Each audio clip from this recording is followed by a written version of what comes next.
My name is Angela and I'm a visually impaired designer. Hey everybody, I hope you're having a great week. It's been pretty normal around here for me.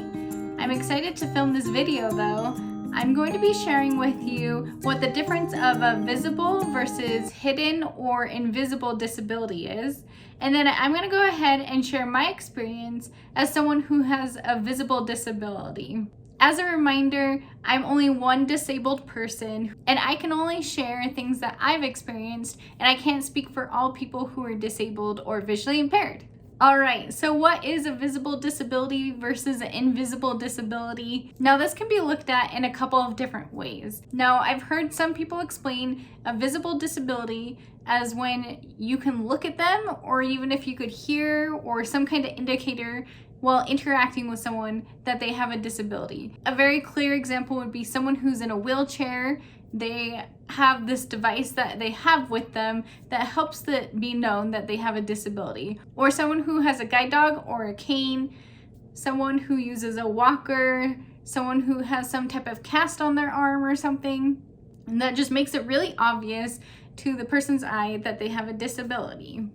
Now, I do want to point out that there are disabilities that typically are perceived as visible disabilities, but actually you can't tell just by looking at someone. So there's plenty of people who are actually blind who have normal looking eyes. You wouldn't be able to tell because they don't have a guide dog or a cane, and maybe they're just not in the middle of trying to get around, and so they're sitting at a desk or something and you wouldn't be able to tell just by looking at their eyes. Or maybe someone who's typically in a wheelchair is sitting in a regular chair that they had transported to, and so in that moment you aren't aware that they have a disability. That could be when you see them in a car or just wherever they decide that they want to be sitting other than in their wheelchair.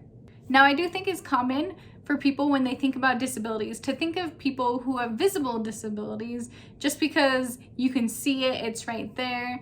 That's what they're thinking about. But they're invisible, or some people also call it a hidden disability, where you can look at someone and interact with them and you won't even be able to tell that they have a disability. A clear example of this would be someone maybe who has epilepsy, so they only have seizures every once in a while. They're not constantly having a seizure. So unless you're interacting with them while they happen to have a seizure, which is unlikely, you wouldn't know just by looking at them that they have a disability unless they told you. There are also a lot of disabilities that are mental disabilities that you wouldn't be able to tell just by talking to someone. Now, I think this brings up the question of what really is a disability, and is there like a list of things that people could be aware of that are considered disabilities? If that's something you would be interested in hearing about, I've created my own list while doing my research of things that are considered disabilities, and I'd be happy to share that research with you in a future video if you're interested. So just let me know in the comments below and maybe we'll have that video soon. I will say though, that it's very important to make sure you don't question anyone when they say they have a disability. Whether or not you can tell they have one, you should never assume that someone doesn't have one, or it's not as severe, or it's more severe than what they tell you. It can be a vulnerable and difficult thing to share about your disability. So don't question people when they tell you about their disability, especially when it's an invisible disability. Just because you can't see what it's like visibly doesn't mean that it doesn't exist. Now, going along with this, if you're in a position where someone might have to ask you for accommodations for a disability, maybe you're a teacher or you're an employer and you have employees who might have disabilities, you should not question what their disabilities are and what they ask for accommodations. Just do your best to provide the accommodations as you can. It seems kind of silly to me that people will question this, but I hear stories all the time about how people ask for accommodations and then the person they've requested it from assume that they don't need them. Maybe they just don't have the resources to provide them, and so they just are like, well, I don't think you actually have a disability, which is a terrible way to build a relationship with someone and to support someone who has a disability. This brings me to my next point. There are 2 times that you should not be judging people if you see them using this resource. So the first one would be if you see a person using a disabled parking stall, and this is whether a person has a permanent or a temporary disabled badge that gives them permission to park in a disabled parking stall. There is a plethora of reasons why someone might need to use a disabled parking stall, not just because they have a wheelchair. I found a list of a couple of disabilities that someone might need a disabled parking stall that I'm going to read to you now. Someone who is restricted by lung disease, they have severe heart conditions, they have portable oxygen requirements, the inability to walk extended distances without stopping to rest, a severe disability in which there is a need for an assistive device or a person for mobility, documented visual impairments, and loss or limited use of one or both legs and or hands. So based on this list that was provided by my government's website, clearly there are more people than those who are just in wheelchairs that need to use those parking stalls. Now, keeping in mind that there are specific parking stalls for people in wheelchairs because they need more space to be able to get a ramp out. And so there's ones made specifically for wheelchairs, and then there's more generic ones that would be more for people with other disabilities other than those who have wheelchairs. And it's important that people pay attention to which stalls they're using, because if you don't use a ramp with your vehicle, it's the courteous thing to leave that stall for someone who might come that needs to use a ramp to get out of their vehicle. Also, I want to point out that some of those disabilities that I listed that are eligible to use the parking stalls are invisible disabilities you wouldn't be able to tell just by looking at someone. So don't judge people if you see them parking in a disabled parking stall. There's also situations where maybe there's a caretaker or someone who parks in that stall because they had dropped off the person at the front door so that they didn't have to walk as far when getting to whatever building they're trying to get to. So maybe you see the person who's the caretaker parking the car and then getting out and being like, why are they using that? Don't be judging people for that. The other second scenario I want to bring up that's similar is restroom disabled stalls. Once again, you do not have to be a wheelchair user to use a disabled stall. There is a wide range of reasons why someone with a disability might need to use a disabled stall and or one of those bathrooms that are set aside specifically for people who have disabilities. Now, I don't want to spend forever saying this because I think it's pretty obvious, but I want to make sure that it's clear that if you don't have a reason specifically to use a disabled stall, everyone thanks you for leaving it open for those who need to use it, because you never know who's going to come into the bathroom next and if they're going to truly need that stall. And if they have an invisible disability and it benefits them to use that specific stall, maybe it has a sink in it or they need some extra space to help with their disability, you might not even know that they need it, and then they would have to wait even longer to use the bathroom because they're waiting for the availability of the disability stall. Once again, I probably won't go into a huge list of people who might need to use this stall, but just know that there are a lot of people out there who need these stalls and they're created for them.